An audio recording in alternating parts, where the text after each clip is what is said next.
All right, guys, welcome back to another video. It's your man Jay. So today we're gonna be looking at three phones that I've been discussing online. I've been talking about the battery life. I've been talking about the hardware. And in this video, I'm gonna go ahead and talk about the S22 Ultra's battery and hardware next to these two phones.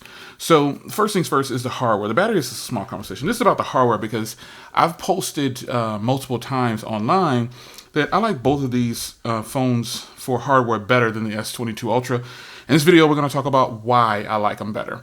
So the first thing with the S22 Ultra is the boxy design. I genuinely like it. But when you start to compare next to the iPhone 13 Pro Max, you quickly realize how much better this one feels in your hand for daily use. Now, I wear a case when I leave the house, but when I'm in the house, no cases. I want to feel the device. Now, the disclaimer, this is my wife's S22 Ultra. This is not mine. You know the story. Mine is back ordered until whenever they tell me they took my money, but I don't have a phone. So, yeah. But nonetheless, I've had some hands-on time with hers, and I got a feel for it. It doesn't take long. I made a few you can make a few phone calls, play some videos, do what you regularly would do for a device like this. And so it didn't take me long to realize how much more I like the iPhone 13 Pro Max's hardware better. Now, when it comes to the materials on the devices, these both feel fairly well. They're okay. They're good. But the iPhone 13 Pro Max as a complete package with the rounded corners predominantly and the flat screen. The flat screen isn't a deal breaker for me because I like curved displays. So that's not even an issue. It's more about the way this feels for daily use. And that is where the iPhone wins. It's not about the weight of the device. I've been reading your comments. It has nothing to do with the weight of the device, the flat screen as a singular. It's just a complete package. And when you look at these, they're both stunning devices. The iPhone appears to be wider because it doesn't have a rounded screen. It has a flat screen. And so with that being said, the hardware on the S22 Ultra would feel better if it had rounded corners. If the corners were rounded, it would feel a heck of a lot better. But personally, for me, this boxy design, I like it, but it's definitely not my favorite of these three devices. So the hardware on this iPhone 13 Pro Max, I like the colors and stuff like that. And I did order a custom version of the S22 Ultra. Can't wait to compare it to this blue right here. I think it's going to be really nice to see some differences. Now, this black S22 Ultra is actually really great. So hardware wise, I just think this is a little bit more refined because it is an older design, and Samsung hasn't made very many changes to their design either. This is nothing but a Galaxy Note 20 with the back camera's different, if I'm being honest. That's all it is.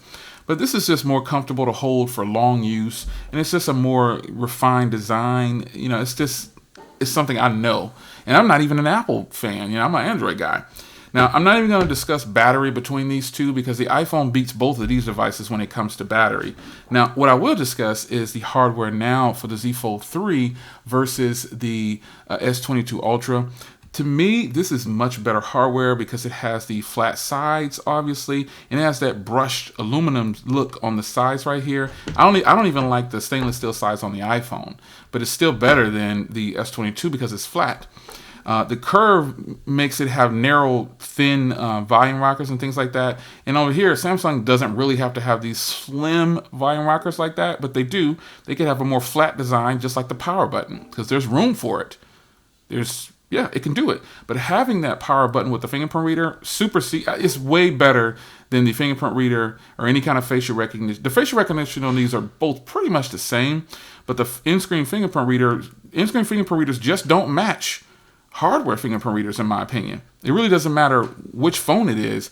I have other phones that aren't these so-called high-end devices, and they too have a fingerprint reader that's a hard fingerprint reader, and it's just convenience factor. It's really nice. Now, as far as design goes, I've been talking about how I'm indecisive on whether or not I want to give up this device right here. And that's just how I feel, folks. I don't think the S22 Ultra can match this device here when it comes to screen. Say what you want to say, but I have definitely grown to love being able to flip this out like this and have a tablet in my hand. And that is why I've been making a lot of the videos saying, man, I'm kind of indecisive on whether or not I want to use, I want to even turn in my Z Fold 3. And so that's what that discussion has always been about. Now, as far as the camera modules go, I think we already know, and killing the conversation about the Z Fold 4, there is no Z Fold 4, folks. It doesn't even exist yet. So, but we know what it's going to look like. The camera modules are probably going to be just like this now. They're probably going to take this camera module and put it over here. That's what Samsung does. They don't make as many changes as what people think. And when you compare it to the S21 Ultra, all they did was remove the framing. It's the same camera modules, same setup.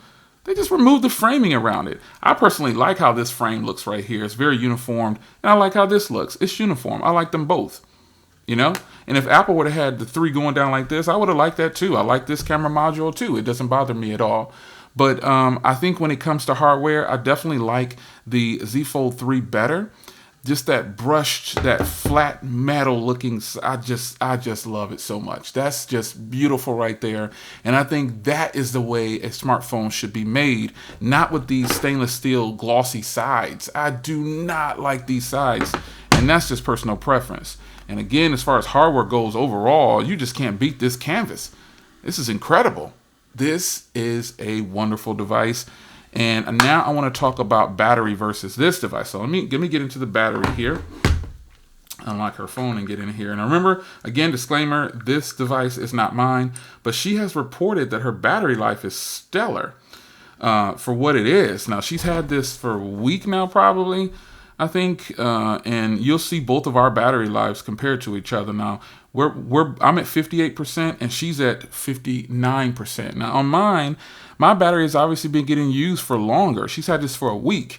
And a lot of people are saying, oh man, my battery on my Z Fold 3 is trash. But remember, battery life depends on the user. There's also people saying that their battery life is bad on the S22 Ultra, but hers, depending on, she has, let's be clear here, folks. My wife uses Facebook. She uses TikTok. She uses all those social media apps to drain your battery. And her battery life is really good. Now, when you look in here, you can see, obviously, I'm getting a lot more battery right now. It says I have a day and 4 hours left, and she has 20 hours and 21 minutes left. However, my battery has been well seasoned and trained already. Hers is finished, but it's still going to get even better. And when you go over to the way we're using them, we both have light days and heavy days. Like I'm having a light day, medium day, a heavy day, and then she'll have the same thing, a light day or heavy day or whatever. But this is what we're working with. We both have really good battery. So the battery life on the S22 Ultra, I don't anticipate mine being bad. I think it's going to be good. But I also remember that battery life depends on the user. That is what it's about. It depends on the user. So, all 3 of these devices here, man, I put up a couple of polls comparing these two on hardware. And it's telling you what my thoughts are. Folks, we all get an opinion and we all get to say what we want. But some of the comments that you guys make are comical at best, but they hold no value. They just say the S22 is better. Okay, well, elaborate on that. Tell me why you think it's better. Because I think what I'm looking at here on a lot of these polls is people just voting because this is their new phone. This happens all the time, though. Most people do not have all these phones at the same time. They just don't.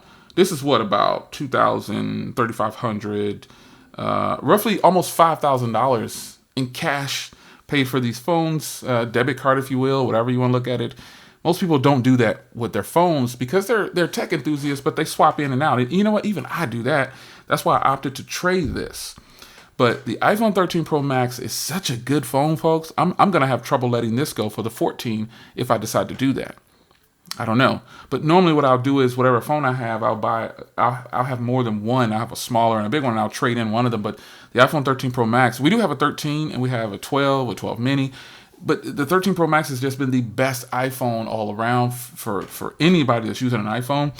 And then the 13 Pro Max is the better device, even better than some Android devices. So you have to determine that. functionality and everything like that. This is going to come down to what you use your device for. I hear people, and I'm a pretty neutral reviewer because you guys know I'm pro Android, but I still use iOS products, and I use a lot of Mac products, iPads, I have them all. So when it comes to trying to keep a balance and tell you my personal opinion on it, I'm going to continue to do that. And folks, when I tell you, the iPhone is fantastic, man. And remember, I'm not even an iPhone guy. I prefer Android. When it comes to functionality, I hear people say, well, productivity, that's where Android comes in. But as companies give out phones, they're not giving out Android phones. Very seldom do you see a company giving out an Android phone. It used to be BlackBerry on the Sprint network, and then it went to iPhone on AT&T's network, predominantly for sales, for business. They're not giving people iPhones because they're pretty and it's easy to learn. No, they're giving them because iPhones have now proven to be just as secure, not just BlackBerry and other situations. Android, to me, probably is not secure at all. It's so fragmented. Anybody can hack into Android because why? It's open source. I like that iOS is locked down, and I wish Google would lock down their Pixel device. Where are my Pixels at? They're way across the room. But I wish Google would lock down the Google Pixel devices like Android has here, or iOS has right here.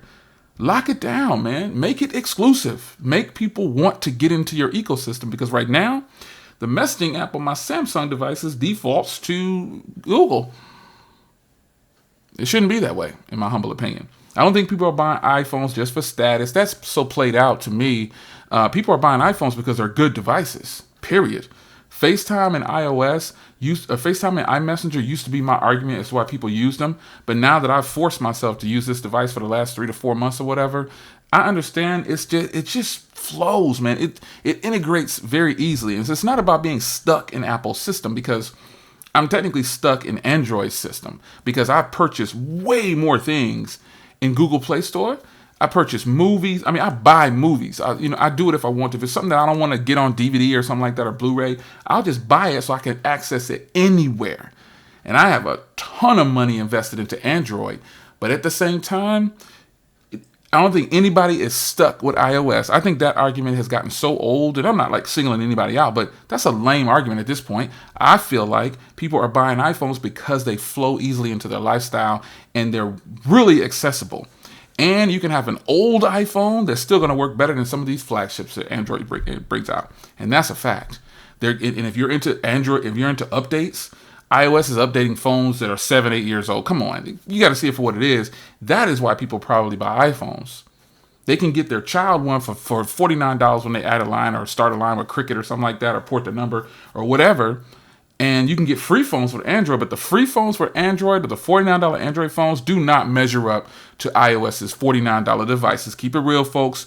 Just call it for what it is. The iPhones are going to work probably at every level. I have a 7-year-old iPad that still works. It's a little sluggish, but it works, and it's got the latest operating system. No Android tablet can ever say that. Not one.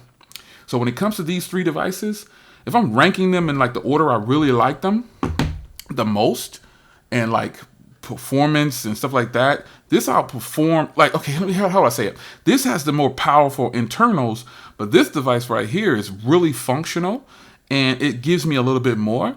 And this is how I would rank them: 1, 2, 3. As far as hardware goes, 1, 2, 3. Now the software experience on both of these devices is identical. It's really nothing different. I have stylus access and pen access on this too, so having been able to put the pen in, yeah, it's going to be good. So, one day I might pull these out and I might do a camera comparison. I don't want to keep taking my wife's phone. She really loves this phone.